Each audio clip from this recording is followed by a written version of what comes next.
journey. It's actually beautiful and it's continuous. And each time we build on more awareness to give ourselves a gift, because today is all about gifting yourself the healing power of forgiveness.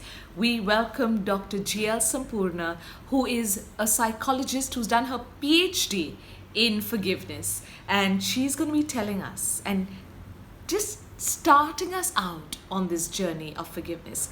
Thank you for joining me today in Mind Your Health, Staying Well with RJ Keisha. We welcome into our beautiful space somebody who's going to take us on a journey of forgiveness. Actually, she has done her PhD, her dissertation was forgiveness, and it was pioneering research in India when she completed it. Thank you so much for joining us here today. Thank you, Keisha. Can you tell us a little bit about why you took the topic, forgiveness as your topic? I've been in the field of psychology for about 40 years. Over the years, not only was I using different approaches in psychology, I brought in different other modalities. And one of it was a meditation program that influenced me. And that's where I experienced, consciously experienced self-forgiveness for the first time. I felt a huge release. I felt like I was being pulled out of a deep well. And that started that was my introduction into forgiveness as a healing tool which can be used consciously. What really is forgiveness? Forgiveness is basically to set ourselves free. So it's not about the other person. It's not like I'm giving something to the other person, I'm helping them. It comes from an equal space where I accept that the other person has done wrong. What they've done is not right. I'm not going to justify their behavior. I'm not going to give excuses for them. It's not condoning what they've done. It is accepting they've done something wrong, and despite that, I'm going to forgive them. It is unmerited mercy. If you take unforgiveness, it is like drinking poison and then waiting for the other person to die. Who dies? I'm the one who's going to die if I drink poison. But then that's what we do most of the time. We hold on to those vengeful feelings, hold on to that anger, resentment, and all those create toxins in our body. So we are actually creating poison inside of ourselves and then hoping to have a good life. That's not possible. Our health is getting affected, our emotional health is getting affected. Physically, we have had huge shifts in people just by forgiving. And in that, we have complete, genuine forgiveness. And there is something else which in psychology is called pseudo-forgiveness. Most of the time, when we think we are forgiving, we are experiencing pseudo-forgiveness. For example, let's say I decide I'm going to forget about this. I'm not going to think about what this person did. I'm just going to forget about it. I'm going to let it go. I'm going to be happy. We can't. We've not really forgotten about it, right? It keeps coming back.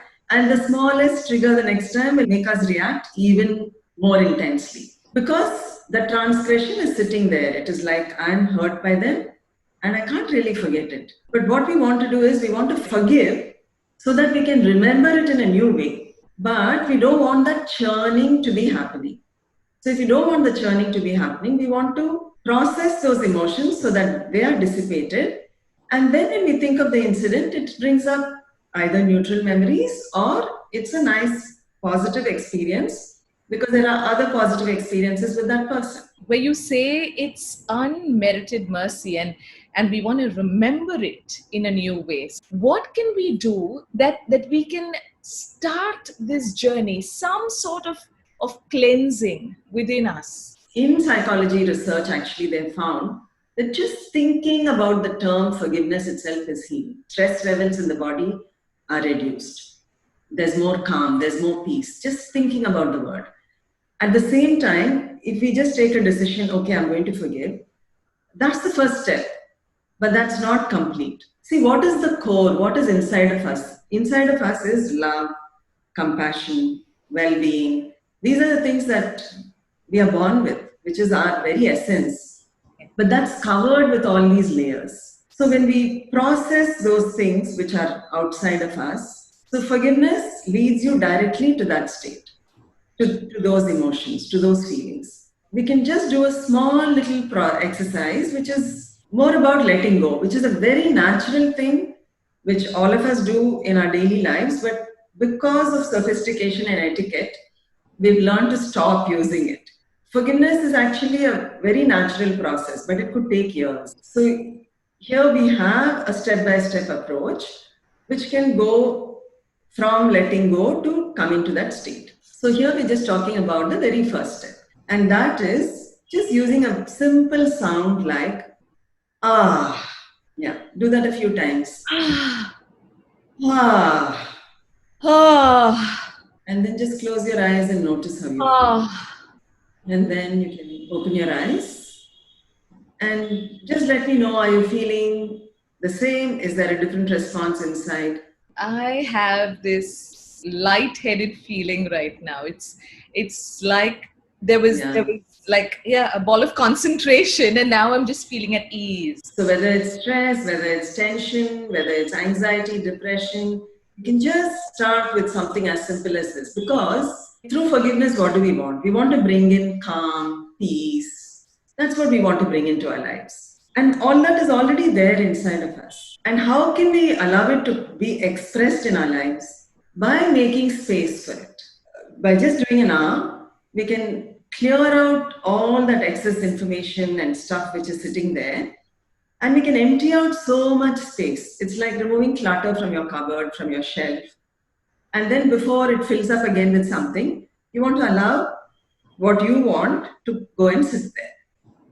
Right? So if we just think of that, some episode, some event that's bothering you, or if there's something like a feeling that's right there, right now, you can just close your eyes and then just do this.